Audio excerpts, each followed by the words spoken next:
Hello नमस्कार दोस्तों, मैं हरेंद्र कुमार आप सभी का इंजीनियर हरेंद्र क्लासेस में स्वागत करता हूं। जैसा कि दोस्त मेरे पीछे देख रहे हैं कि गवर्नर जनरल और वायसराय का यह पार्ट 2 होने जा रहा है। कौन सा पार्ट 2 होने जा रहा है, यानी पार्ट 1 बन चुका है, अब पार्ट 2 हो रहा है। कोई डाउट है? पार्ट 2 में आज हम लोग क्या देखेंगे बाबू? लॉर्ड कॉर्नवालिस का कि कितना से कितना टाइम पीरियड था बाबू, कार्यकाल कितना से कितना साल था? तो 1786 से 1793। और 1805 लिखने का मतलब हुआ कि 1805 ईस्वी में वह पुनः बना था। कौन? Lord Cornwallis. और लॉर्ड कॉर्नवालिस 1805 में पुनः बना था। तो अगर पूछ देगा कि इसकी हत्या कहाँ हुई थी, सॉरी मौत कहाँ हुई थी, तो यही ना ऐसा शासक था जिसका मौत कहाँ? गाजियाबाद में। कहाँ पर? गाजियाबाद में 1805 में। कब? 1805 ईस्वी में। जिला गाजियाबाद,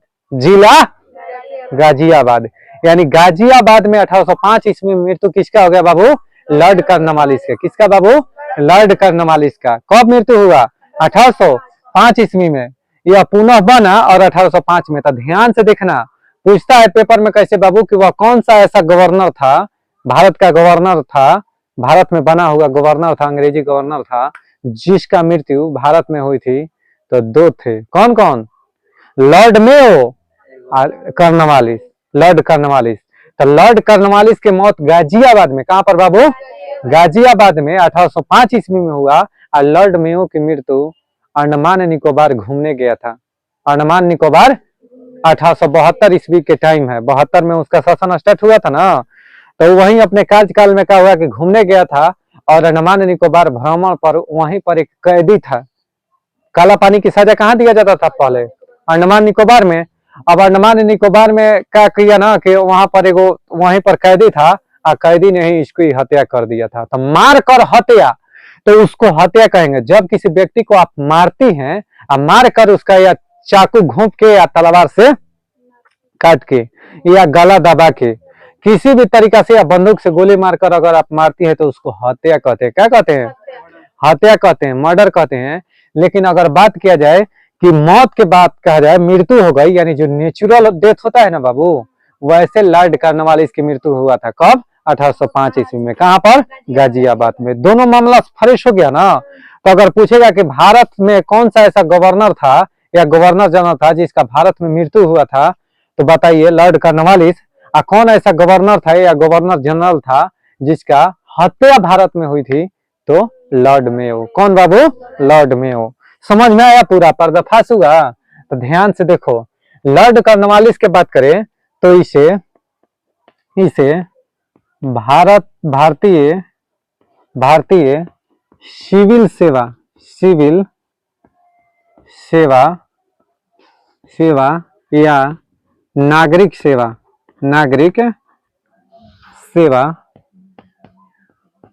का जनक कहा जाता है। इसे नागरिक सेवा का जनक कहा जाता है क्योंकि इसने ही क्या किया था कि नागरिकों के लिए बहुत सुदृढ़ शासन व्यवस्था स्थापित किया था। क्या क्या किया था सर? तो इसने क्या किया? इसने फौजदारी व्यवस्था समाप्त कर फौजदारी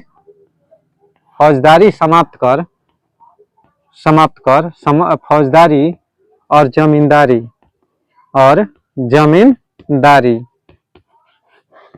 को समाप्त कर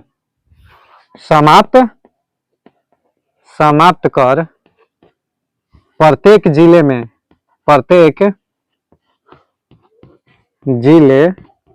में क्या किया था बाबू? प्रत्येक जिले में फौजदारी को समाप्त करके प्रत्येक जिले में एक थाना बनाया। क्या बनाया बाबू? थाना बनाकर और उस थाना का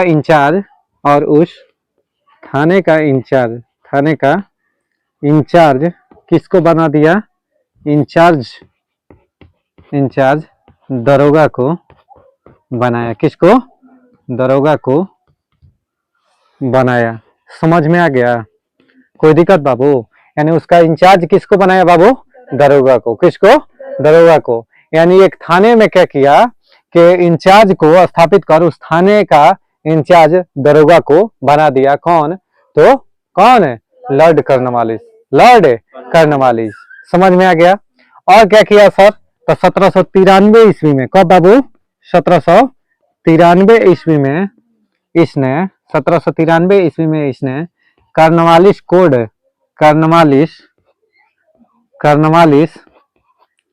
कोड कोड 1793 ईस्वी में इसने कॉर्नवालिस कोड विकसित किया। विकसित किया यानी विकसित किया, कॉर्नवालिस कोड दिया। कब बाबू? 1793 ईस्वी में। अब कॉर्नवालिस कोड क्या था? एक लड़का के दिमाग में आएगा कि सर कॉर्नवालिस कोड था क्या? तो देखो, शासन व्यवस्था को चलाने के लिए एक इसका कॉर्नवालिस कोड था, यानी इसका जो विधि व्यवस्था था ना, वही कॉर्नवालिस कोड था। बात समझ में आया? यानी इसका कैसे सारा चीज हैंडल किया जाए, उसमें शासन विधि व्यवस्था संबंधी उसमें नियम कानून था, वह इसमें विवरण दिया गया था कॉर्नवालिस कोड में। तो कॉर्नवालिस कोड कब प्रकाशित किया गया? तो 1793। किसने ना? लॉर्ड कॉर्नवालिस ने। ठीक है।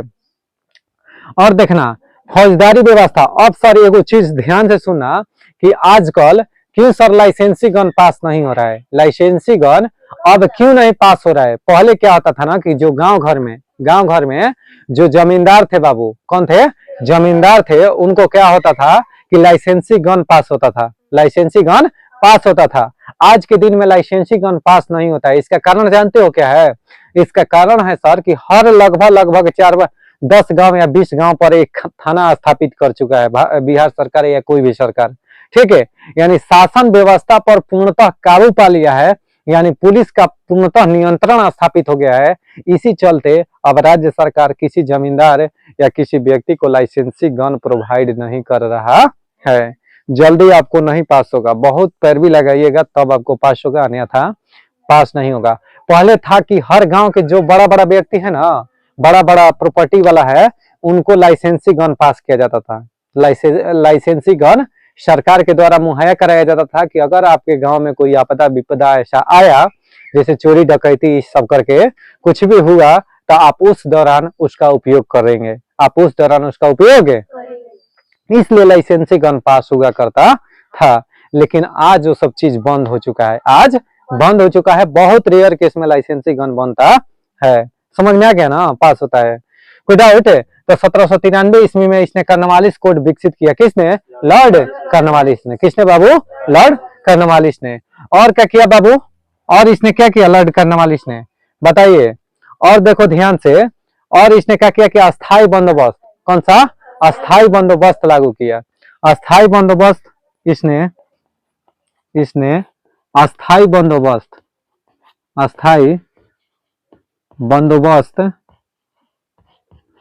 व्यवस्था को लागू किया। अस्थायी बंदोबस्त व्यवस्था किसने लागू किया था बाबू? लॉर्ड कॉर्नवालिस ने। किसने? लॉर्ड कॉर्नवालिस ने। देखो, अस्थायी बंदोबस्त की बात करें ना गुरु, तो अस्थायी बंदोबस्त व्यवस्था जो था वह कब लागू हुआ था? तो अस्थायी बंदोबस्त अभी बताए ना। अस्थायी बंदोबस्त क्या था सर? एगो लड़का पूछ दिया कि सर अस्थायी बंदोबस्त क्या था? तो अस्थायी बंदोबस्त 1793 ईस्वी का अस्थायी बंदोबस्त पद्धति कब? तो 1793 ईस्वी में। कब बाबू? 1793 ईस्वी में शुरू किया। किसने बाबू? लॉर्ड कॉर्नवालिस ने। किसने शुरू किया? लॉर्ड कॉर्नवालिस ने। इसने लिख लो स्टार्ट में, इसने अस्थायी बंदोबस्त पद्धति 1793 ईस्वी में शुरू किया। और क्या किया इसमें सर? तो इस पद्धति के अनुसार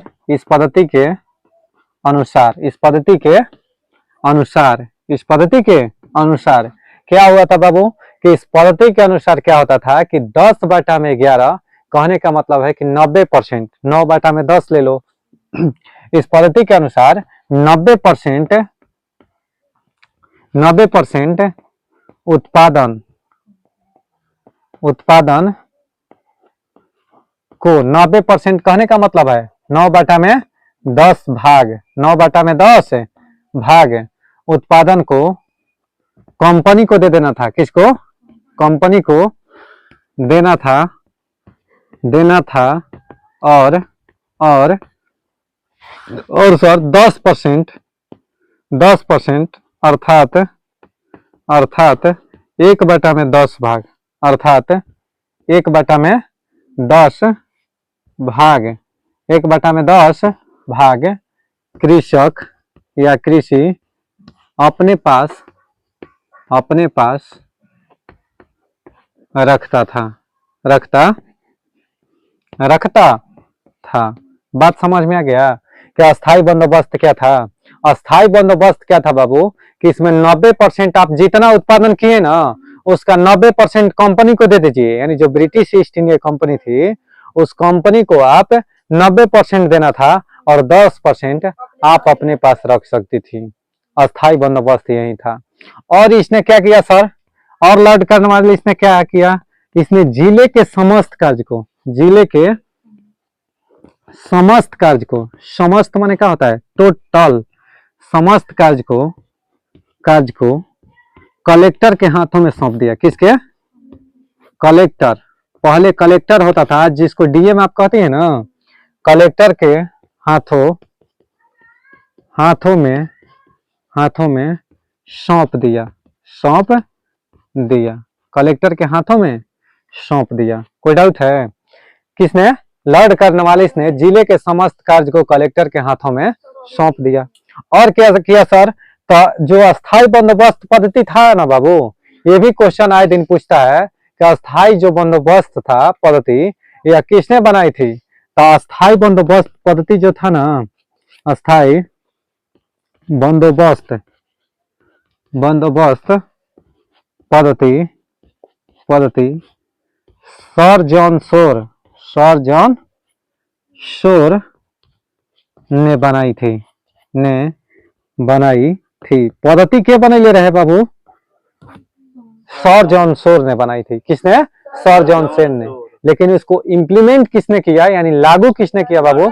तो लॉर्ड कर्नवालिस ने। किसने? लॉर्ड कर्नवालिस ने। बात समझ में आ रहा है ना? कोई दिक्कत नहीं है ना? ऐसा कोई डाउट? अब देखो लॉर्ड वेलेजली के बारे में बात करें बाबू। लॉर्ड वेलेजली के कार्यकाल 1798 से 1805 ईस्वी में। ध्यान से सुनिएगा, इसने क्या किया था कि सहायक संधि स्वीकार करने वाला प्रथम कौन था गवर्नर? सहायक संधि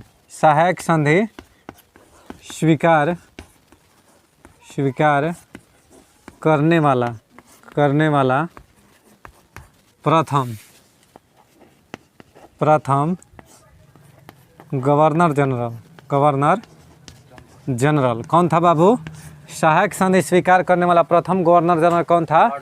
लॉर्ड वेलेजली। और सहायक संधि सर्वप्रथम किसके पास साथ किया था? हैदराबाद के निजाम के साथ।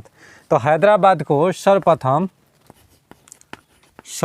बबुआ क्या किया कि सर्वप्रथम हैदराबाद को 1798 ईस्वी में सहायक संधि द्वारा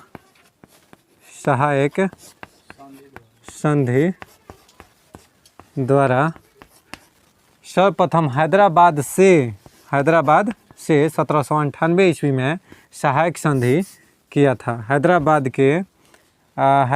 के निजाम से 1798 ईस्वी में सहायक संधि किया था। कौन बाबू? कौन किया था बाबू मेरा? तो लॉर्ड वेलेजली। कब किया था? 1798 ईस्वी में। तो सहायक संधि स्वीकार करने वाला प्रथम गवर्नर जनरल कौन था? Lord Wellesley. और इसने क्या किया था कि फोर्ट विलियम कॉलेज कहाँ पर? कोलकाता में 1800 ईस्वी में। कब बाबू? 1800 ईस्वी में फोर्ट विलियम कॉलेज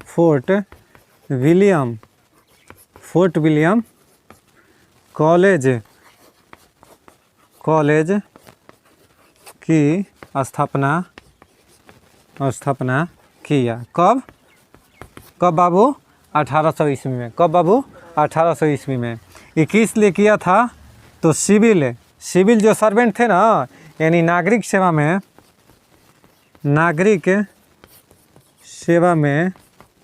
भर्ती सदस्यों के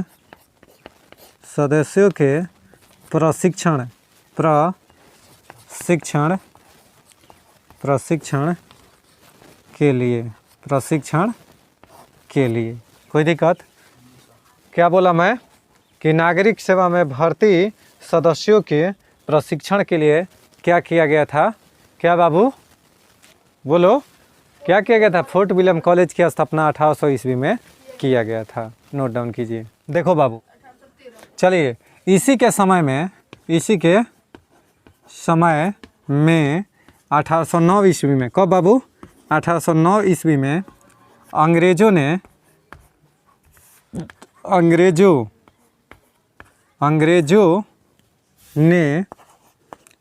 अमृतसर की संधि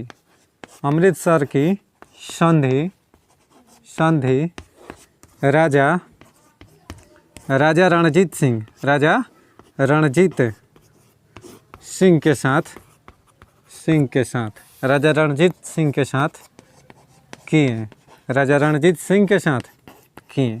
यानी कौन सा बाबू? 1809 ईस्वी में अमृतसर की संधि किसके शासनकाल में हुआ था? लॉर्ड मिंटो फर्स्ट के द्वारा। ठीक है, अमृतसर की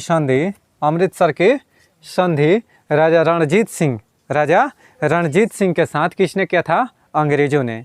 अब इसमें अंग्रेजों के तरफ से कौन इस पर हस्ताक्षर किया था बाबू? इस संधि में अंग्रेजों के तरफ से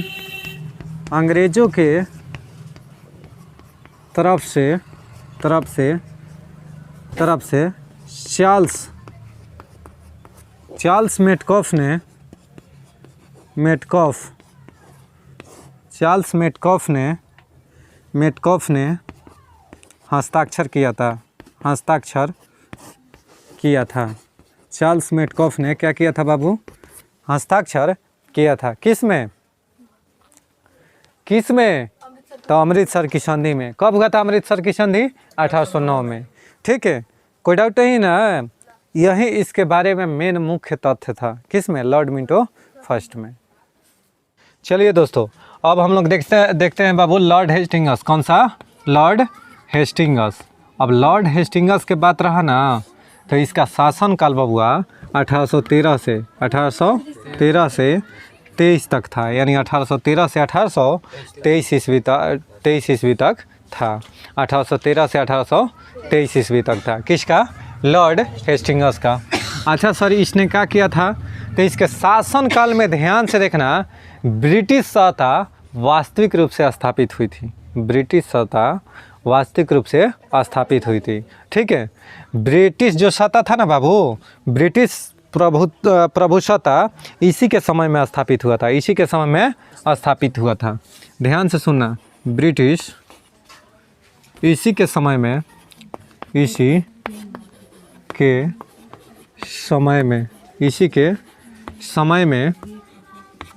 ब्रिटिश प्रभु सत्ता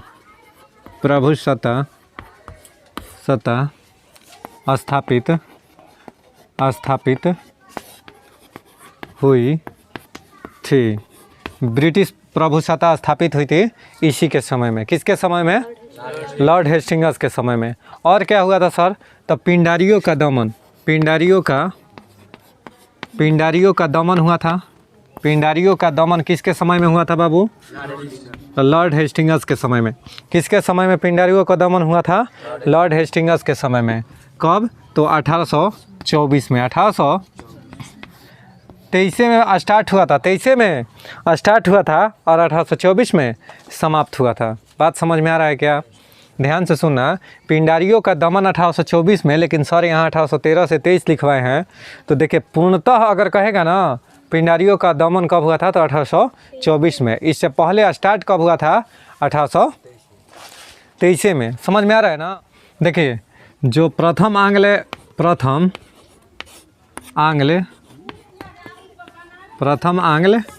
नेपाल युद्ध, प्रथम आंग्ल नेपाल युद्ध कब हुआ था बाबू? 1814 से 16 ईस्वी में हुआ था। 16 ईस्वी में हुआ प्रथम आंग्ल नेपाल युद्ध। अंग्रेजों और नेपाली गोरखा के बीच, नेपाली गोरखा के बीच हुआ, ठीक, जिसमें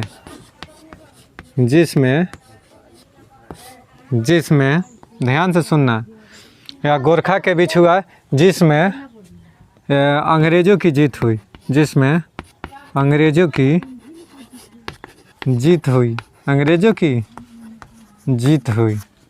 चलो बाबू, ठीक। और इस देखिए यह जो प्रथम आंग्ल नेपाल युद्ध था ना, इसका जो अंत हुआ था वह किस संधि के द्वारा हुआ था बाबू? इस युद्ध का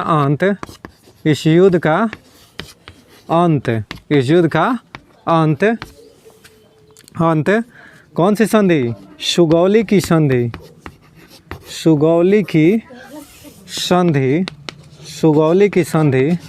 1816 ईस्वी, ठीक है। सुगौली की संधि 1816 ईस्वी के द्वारा हुई।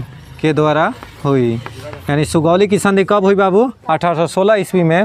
इसी संधि के द्वारा क्या हुआ था कि प्रथम आंग्ल नेपाल युद्ध समाप्त हुआ था, ठीक। आइए दोस्तों, लॉर्ड है एमहर्स्ट, कौन सा? लॉर्ड एमहर्स्ट है, ठीक है। लॉर्ड एमहर्स्ट के शासनकाल अगर बात करें बाबू तो कब हुआ था बाबू? 1823 से 28 में। कब बाबू? 1823 से 28 में। कब बुझिया? 1823 से 28 में। कोई दिक्कत नहीं, बहुत लड़की आती है, ठीक है। आ जाओ, लॉर्ड एमहर्स्ट के शासनकाल में इसके शासनकाल में क्या हुआ था बाबू? प्रथम आंग्ल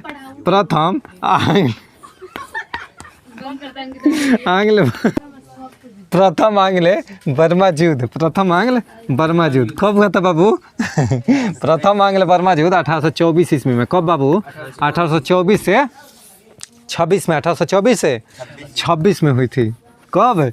1824 से 26 में हुई थी। कोई दिक्कत है? यह युद्ध प्रथम आंग्ल बर्मा युद्ध 1824 से 26 में हुई थी। इसमें ईस्वी में हुई थी। इस युद्ध में अंग्रेजों की जीत हुई। समझ में आ रहा है क्या? अंग्रेजों की जीत हुई। किस युद्ध में? प्रथम आंग्ल बर्मा युद्ध। जो आज दोस्त बर्मा कह रहे हैं ना, वो आज जो म्यांमार है वह पहले बर्मा हुआ करता था। क्या हुआ करता था? बर्मा हुआ करता था। कोई दिक्कत है? और देखिए इसके शासनकाल में क्या हुआ था? मांडवू की संधि। यह जो युद्ध था ना, यह युद्ध कौन सा युद्ध? प्रथम आंग्ल बर्मा युद्ध। यानी प्रथम आंग्ल बर्मा युद्ध लिख दे रहा हूँ। प्रथम आंग्ल बर्मा युद्ध या मांडवू की संधि। कौन सा बाबू? मांडवू की संधि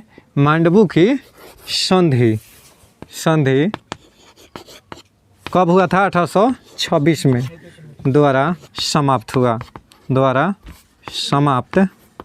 समाप्त हुई, ठीक है। यह जो युद्ध था यह किस संधि के द्वारा? तो मांडवू की संधि 1826 द्वारा समाप्त हुई। कौन सा? प्रथम आंग्ल बर्मा युद्ध। प्रथम आंग्ल बर्मा युद्ध। कोई डाउट? अब देखिए इसी के शासनकाल में, इसी के समय में 1824 ईस्वी में। कौन बाबू? 1824 ईस्वी में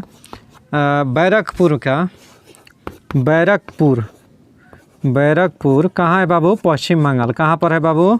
पश्चिम बंगाल, ठीक है। बैरकपुर पश्चिम बंगाल में सैन्य विद्रोह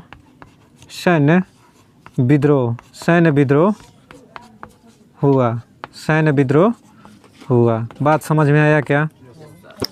कि इसी के समय में बाबू क्या हुआ था 1824 ईस्वी में बैरकपुर कहाँ है बाबू? पश्चिम बंगाल में। वहाँ पर कौन सा सैनिक विद्रोह हुआ था? कोई दिक्कत है? चलिए दोस्तों, कौन सा है इसमें अब? Lord William Bentinck. Lord William Bentinck यानी 1828 से 1835 में। सर्वप्रथम देखना है इसके बारे में मेन रोल जानती हो क्या है? सबसे पहले इसके बारे में कि 1833 के चार्टर एक्ट। कौन सा बाबू? 1833 के चार्टर एक्ट इसी के समय में पारित हुआ था। कब के? 1833 के। इससे पहले के घटना हम इसको बता देते हैं 1829 ईस्वी में 1829 ईस्वी में क्या हुआ था कि सती प्रथा 1829 ईस्वी में सती प्रथा का अंत 1829 ईस्वी में सती प्रथा का अंत किसने किया था बाबू? लॉर्ड विलियम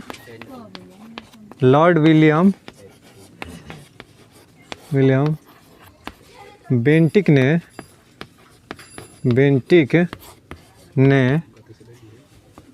किया था। लॉर्ड विलियम बेंटिक ने राजा राम मोहन राय, कौन राय? राजा राम मोहन राय के सहयोग से राजा राम मोहन राय के सहयोग से क्या किया था? 1829 ईस्वी में सती प्रथा का अंत लॉर्ड विलियम बेंटिक ने राजा राम मोहन राय के सहयोग से किया था। बात समझ में आया क्या? किया था, ठीक है। और क्या हुआ था सर? तो इसी के समय में, किसके समय में?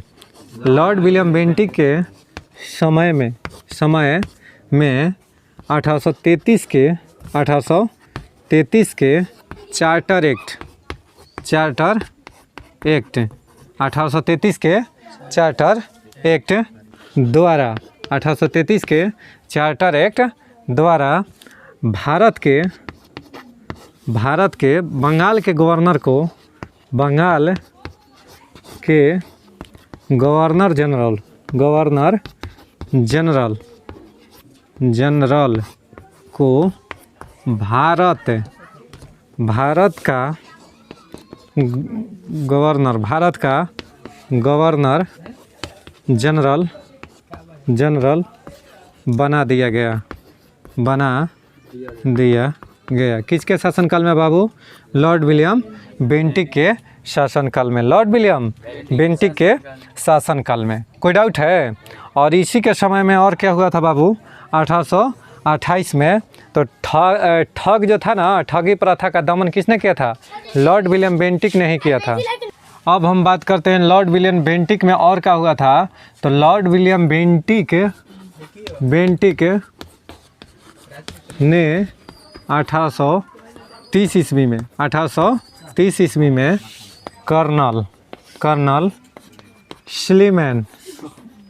कर्नल स्लीमैन की सहायता से, किसकी सहायता से बाबू?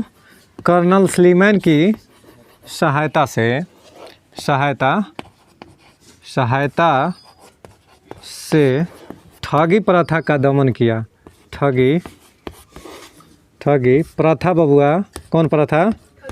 ठगी प्रथा, सती प्रथा, ठगी प्रथा, ठीक है।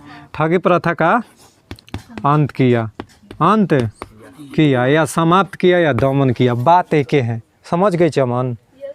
ठीक, कोई दिक्कत? हाँ, तो देखो और ध्यान से समझना। और क्या किया बाबू? तो ठग जो थे ना, ठग काली देवी